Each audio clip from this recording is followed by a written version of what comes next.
খুলনা মহানগর বিএনপির সভাপতি অ্যাডভোকেট শফিকুল আলম মনা বলেছেন, নিষিদ্ধ দলের অনুপ্রবেশকারীরা যাতে বিভিন্ন লেবাসে দলে ঢুকে বিএনপির ভাবমূর্তি নষ্ট করতে না পারে সেদিকে তৃণমূলের সকল নেতাকর্মীদের লক্ষ্য রাখতে হবে।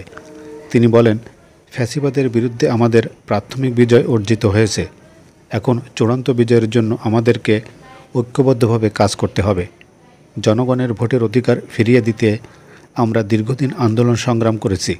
আমাদের সকলের আন্দোলনের এই অর্জন জনগণের ভোটের অধিকার প্রতিষ্ঠায় একটি মহল দীর্ঘায়িত করে অন্তর্বর্তীকালীন সরকারকে ক্ষমতায় রেখে সুবিধা নেওয়ার চেষ্টা করছে।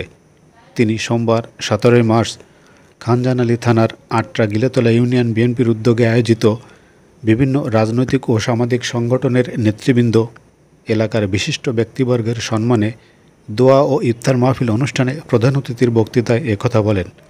শিরোমণি খানজানালী আদর্শ মহাবিদ্যালয় মাঠ প্রাঙ্গণে অনুষ্ঠিত এই ইফতার মাহফিল অনুষ্ঠানে প্রধান বক্তা হিসেবে বক্তৃতা করেন খানজানালী থানা বিএনপির সভাপতি কাজী মিজানুর রহমান।